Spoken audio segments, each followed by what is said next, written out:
ஹரஹர சங்கர ஜெய ஜெயசங்கர. கேட்டு வாங்கிய வரட்டிகள். ஏழை மூதாட்டி ஒருவர் தினம்தோறும் மடத்திற்கு வந்து காஞ்சி மகா பெரியவரை தரிசனம் செய்வார்.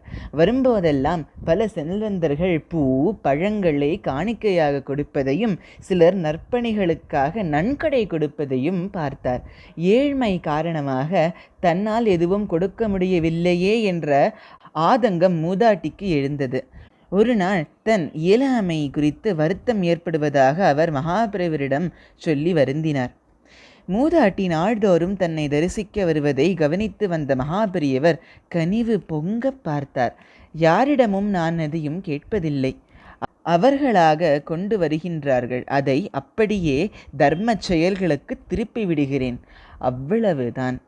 அவர்களும் எனக்கு எது வேண்டுமென்றோ என் மனசுக்கு எது பிடிக்கும் என்றோ கேட்டு கொடுப்பதில்லை. மடத்தை நடத்த என்னவெல்லாம் தேவைப்படும் என்று அவர்களாக அனுமானித்து அதன்படி கொடுத்து வருகின்றார்கள். ஆனால் நீ ஒன்று செய்யேன், எனக்கு எது பிடிக்குமோ அதை நீ கொண்டு வரலாமே. உன்னால் கொடுக்க முடிய கூடியவற்றை நான் கேட்பேன், உனக்கு செலவு வைக்க மாட்டேன், கொடுப்பாயா என கேட்டார். என்னால் முடியக்கூடிய எதுவானாலும் கட்டாயம் கொடுப்பேன் என்று மகிழ்ச்சியுடன் சொன்னார் மூதாட்டி. மடத்தில் நாள்தோறும் ஏதாவது ஹோமம் விடாமல் நடந்து கொண்டே இருக்கிறது. ஹோமத்தில் போட நல்ல பசுஞ்சாணியில் செய்த வரட்டியை தான் பயன்படுத்த வேண்டும். மடத்தில் மாட்டுக்கொட்டகையில் நிறைய பசுமாடுகள் இருக்கின்றன. பசுஞ்சாணத்திற்கு பஞ்சமே இல்லை.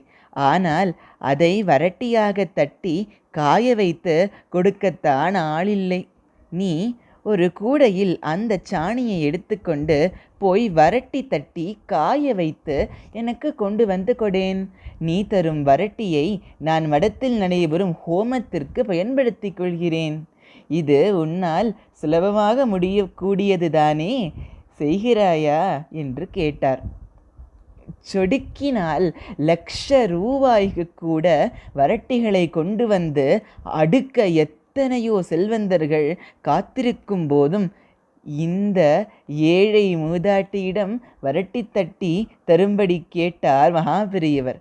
சுவாமிகளின் தன்மேல் செலுத்தும் அன்பையும் அவரது கருணை பார்வையையும் நினைத்து அவரது கண்ணில் கண்ணீர் வந்தது. செய்கிறேன் சுவாமி, கட்டாயம் செய்கிறேன் என்று அந்த கைங்கரியத்தை தொடர்ந்து செய்து நிம்மதி பெற்றார் அந்த மூதாட்டி. ஹரஹர சங்கர ஜெய ஜெய சங்கர.